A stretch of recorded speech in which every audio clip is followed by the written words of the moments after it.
بسم اللہ الرحمن الرحیم۔ شروع اللہ کے پاک نام سے جو بڑا ہی مہربان اور رحم کرنے والا ہے۔ اے وائس کے ناظرین کو میرا سلام۔ امید کرتا ہوں کہ اب سب ٹھیک ہوں گے۔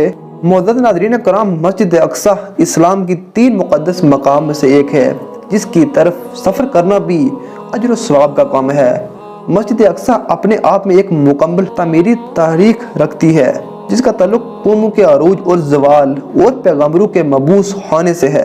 آج ہم بات کریں گے کہ مسجد اقصی کی تاریخ کیا ہے، سب سے پہلے اس دنیا میں کون سی مسجد تعمیر ہوئی اور مسجد اقصی کو کس نے تعمیر کروایا، اور کیسے حضرت سلیمان علیہ السلام کی موت کا علم جنوں کو نہ ہوا، اور کتنے سالوں میں مسجد اقصی تعمیر کروائی گئی۔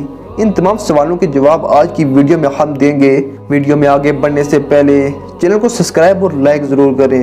مسجد اقصی ہم مسلمانوں کے لیے قبلہ اول کی حیثیت رکھتی ہے، جس کی طرح رخ کر کے نبی پاک صلی اللہ تعالیٰ علیہ وسلم اور اصحاب نے تقریباً 1.5 سال تک نماز ادا کی اور یوں لوگوں کو پیغام دیا کہ اسلام کوئی نیا دین نہیں ہے بلکہ یہ دین ابراہیم کی ایک شکل ہے جو حضرت موسیٰ علیہ السلام اور حضرت عیسیٰ علیہ السلام کی تعلیمات کو پھر سے زندہ کرنا اور اصل توریت اور انجیل کا اصل پیغام پر عمل پیرا ہونا ہے۔ واقعہ معراج اس بات کی دلیل تھی کہ مسجد اقصی کا اسلام کا کتنا تعلق ہے۔ نیز نبی پاک صلی اللہ تعالیٰ علیہ وسلم کے تمام انبیاء کی جماعت کرنے کا ایک غیر معمولی واقعہ تھا۔ نیز یروشلم اسلام، یہودیت اور عیسائیت کا ایک مقدس ترین مقام ہے۔ یہ ایک پیغمبروں کا مسکن رہا ہے جہاں بے شمار نبی آئے۔ اللہ تعالیٰ نے قرآن پاک میں سرزمین قدوس کے بارے میں فرمایا کہ ہم نے اور قوموں کو جس کو کمزور بنایا گیا تھا اس سرزمین کی مشرق اور مغرب کا وارث بنایا جس زمین میں ہم نے برکت رکھی ہے۔ چنانچہ حضرت ابو ذر غفاری سے روایت ہے کہ میں نے نبی کریم صلی اللہ تعالیٰ علیہ وسلم سے پوچھا کہ اے اللہ کے نبی، اس سرزمین پر سب سے پہلے کون سی مسجد تعمیر ہوئی؟ آپ نے فرمایا کہ سب سے پہلے اس زمین پر مسجد حرام تعمیر ہوئی۔ تو میں نے پھر پوچھا کہ اس کے بعد کون سی مسجد تعمیر کروائی گئی؟ تو آپ علیہ السلام نے فرمایا کہ دوسری مسجد اقصی تعمیر کروائی گئی۔ تو میں نے پوچھا کہ ان دونوں کے درمیان کتنا فاصلہ تھا؟ تو آپ علیہ السلام نے فرمایا کہ ان دونوں کے درمیان 40 سال کا فاصلہ تھا۔ مسفرین کی ایک جماعت کے مطابق سب سے پہلے حضرت آدم علیہ السلام نے مسجد اقصی تعمیر کی اور بعد میں حضرت ابراہیم علیہ السلام نے اسے دوبارہ تعمیر کروایا تھا۔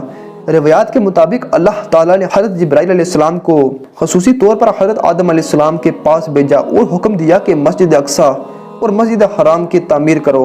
ابن حشام نے اپنی تاریخ میں لکھا ہے کہ جب بنی اسرائیل فلسطین میں مضبوط ہوئے اور ایک ریاست قائم کی تو حضرت داؤد علیہ السلام نے بیت المقدس کی دوبارہ بنیاد رکھی اور پھر آپ کے جانشین اور آپ کے فرزند حضرت سلیمان علیہ السلام نے مسجد اقصی کی مکمل تعمیر کروائی۔ نیز یہ کہ حدیث اور تاریخی روایت سے یہ پتہ چلتا ہے کہ بیت المقدس کو کہیں مرحلوں اور ادوار میں بار بار تعمیر کروایا گیا۔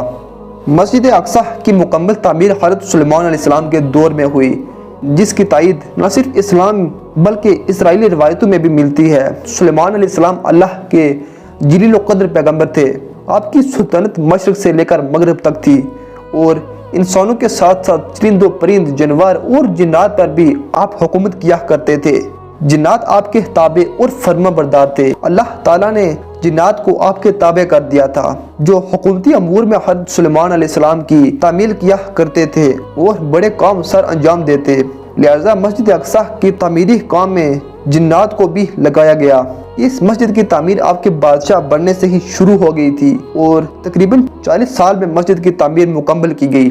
تعمیری مقام میں حضرت سلیمان علیہ السلام نے شیشے کا ایک حجرہ بنایا تھا جس کے اندر آپ عبادت کیا کرتے تھے۔ آپ اپنے عصا کے سہارے کھڑے رہتے اور اللہ تعالیٰ کی عبادت میں مشغول رہتے۔ یہ عبادت کافی طویل ہوا کرتی تھی۔ آپ کہیں دن یا کہیں ماہ بھی اسی جگہ کھڑے رہتے اور اللہ تعالیٰ کی عبادت میں مصروف رہتے، اور جنات اپنے کاموں میں مشغول رہتے، وہ مسجد کی تعمیر میں لگے رہتے۔ جب حضرت سلیمان علیہ السلام کو یہ علم ہوا کہ جلد ہی آپ کی وفات ہونے والی ہے تو آپ نے اللہ تعالیٰ سے دعا کی کہ ایسا معجزہ ہو جائے کہ جنوں کو میری وفات کا علم نہ ہو اور اس طرح اپنے کاموں میں مصروف رہ کر مسجد کی تعمیر مکمل کریں۔ لہذا اس حجرے کے اندر جس میں آپ عبادت کیا کرتے تھے اسی کے اندر آپ کی روح قبض کر لی گئی۔